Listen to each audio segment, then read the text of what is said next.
All right, we're with this month's mom boss, Nona Wolf. We're on Authentic Strands, co-owner of this salon, busy working mom. Thank you so much for taking the time to talk to us. Yeah, totally. Thank you. So just want to get started with what it is that you love most about being a mother.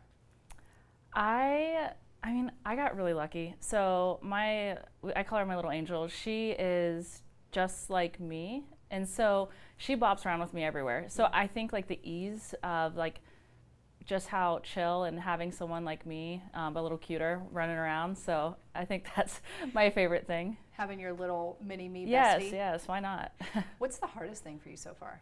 I get that a lot actually, and I don't think I have one, and I'm not that person to say that, but I don't. I feel like I guess the hardest thing would be more so on my husband. Yeah. I think that his life is so different, and so I think the adjustment of maybe talking with my husband about our new life and Yeah. getting used to that. So I think the largest thing is like the dynamic between me and my husband would probably be like the largest difference.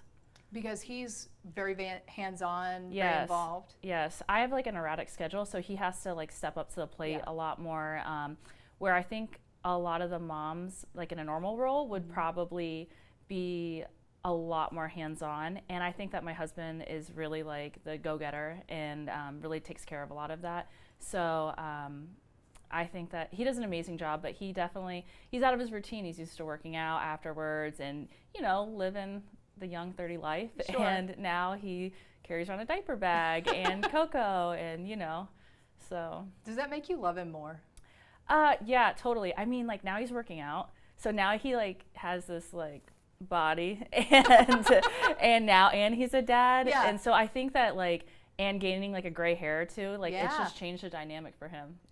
And it's good. Oh, 100%. Yeah. Yeah, I got to keep an eye on him. Your journey to motherhood was, maybe a little difficult. There were some challenges. Sure. Talk to me a little bit about that because so many women go through the same thing. Yeah, I actually like this. I love talking about this because I feel like going into it for me, I was so unaware. And so for us, I thought that like being young and healthy, that getting pregnant was going to be so easy. And I would say it definitely took us probably 2 years. And I started going to like fertility treatments, and I started homeopathic and doing more of a Chinese medicine. And I would get acupuncture once a week, and that was actually like really good just for like my being. But yeah, so then we got pregnant. I would say like 3 to 6 months into that, I can't remember 100%, but we ended up having a miscarriage, and I love to like bring that up because I think a lot of women go through it and no one talks about it. Yeah. So we had a miscarriage, and then we went right into like Western medicine, and we got IUI, which is just a fertility treatment. It's a little more invasive. And we actually got pregnant like the first try off of IUI, so we were super lucky. But what was hard was that since we tried for over a year, we were classified as like infertile and no explanation. And I think that that's really common for a lot of people, where going the homeopathic route was nice because it was more so about like taking care of my body and figuring out how can I be the best vessel as opposed to something being wrong with me. Yeah. But like on some level, did that kind of make you, I don't want to say lose hope, but question if this was going to happen for you? Oh, totally. Like I would say like 3 months, I was like probably in like the giddy stage of like, oh, we'll get pregnant. And then after 6 months was definitely like, oh my God, is something wrong with me? Like what's going on? And then after a year, it honestly became like really depressing, and it was like really challenging to like want to try, and it becomes really resentful for sure. And like, especially going to like baby showers and going to like a lot of things where you have to support your friends was very, very challenging. So I think like normalizing that it's okay to go through these things and to feel like maybe not the best for the people you love the most is, I think, really important, because I think it's okay. We obviously have to self-heal, but it's definitely a part of the journey. And do you think too that we need to really start thinking of the way that we approach people struggling to get pregnant instead of just talking about like infertility or, oh, well, what's Yeah. wrong with you or what's wrong with him. Do you think we should change the way that we even approach those conversations? Yeah, gosh, this is another important like question. Like, I'm glad you asked. I definitely feel that, I definitely think it starts like within ourselves. There's a great book called It Starts with the Egg. I'm almost positive, and it basically talks about taking care of yourself. And because I think a lot of traditional doctors don't talk about maybe, for example, I'll use me, like weight being like an issue, and that like affecting your hormones and affecting like how balanced you are. And I think it's a sensitive topic nowadays, right? Sure. So I think being aware of what we're eating. I was on a very specific diet when I was doing the Chinese medicine, and it's all encompassing, right? Yeah. It affects our mood. It affects. So why would it not affect your fertility, right? Right. So. When you got pregnant the first time, Yep. what were you feeling, in those moments? So like I said, I knew nothing about miscarriage. So I Yeah. didn't know anyone had it. I didn't know I really didn't take it that serious. And I hate to say that, but I'm just being honest because I didn't know anyone that did it or that had it.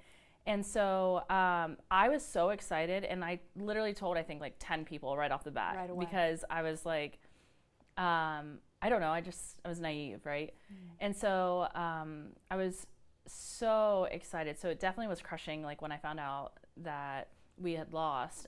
It wasn't something me or my husband was prepared for. But then the second time I found out I was pregnant, it was definitely a harder pregnancy than I think it should have been.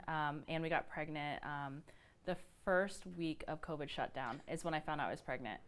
And me and my business partner opened up a salon. And so the second time I got pregnant, I was just like, oh God, Yeah. But I definitely was like very hesitant. I wish I could have had a more traditional like pregnancy, but I think like overall I just was like looking forward to the day that we had her. When you had the miscarriage, like, did you feel like there was support out there? Did you tell people? Like, what was that like in that time for you? Yeah, so I posted a lot on social media, and I felt like that was like, it's definitely like an outward journal for me, Yeah. which some people may think is like great or not great, but I think that was kind of like what made me like aware of like other people going through it, and but yeah, I definitely like use my Instagram for like more positivity and uplifting and like finding community, because community is like number one for me as a being. And so I think that really like helped push my motivation to wanting to be very outward about my experience and what I went through. Yeah. I think, it's such a personal choice. Like if someone's going to share that or not share that. But I think we're in a time where people are realizing how many people have gone through this and how important it is to have that community. Yeah. For sure. Oh, yeah. So now that you have your daughter, how has that changed things? I will say it, like, I can't do as much in a day. Yeah. And that's the hardest. And I notice I'm such a high energy person. And you're going to laugh because on Friday nights, I started realizing a pattern of like, I would get home and I'd be like, oh, I'm so tired. Like, am I having a heart attack? Like, and I would just lay there and just like want to sleep. And I never recognized I've never had that problem. Yeah. And so I think that it's like having a kid. Yes. Because like, like when you're having a heart attack, they say like you feel very tired and I'm like, this is what I'm going through. No, it's having a kid. It's having a child. Yep. Yeah. So I think like I don't realize I'm tired because I'm a pusher and I push through. And then Fridays and Saturdays, I think that's like the most challenging is like staying like awake, like because I want to like be like up all day, Right. And how has that changed, your approach to work and everything that you do? Have you had to adjust there as well? I think that I'm lucky. I feel like owning your own business, like it allows you more freedom. I have chosen to work less because I like now have more purpose for my life other than work. Yeah. And so I think I now work 3 days a week as opposed to before I would work 6 days a week, like all day, just because why not? Yeah. So I think that's the biggest thing is like I have an excitement to like having days off, and I love to like do new things with her. And so I think that my like life has like I've chosen for it to change.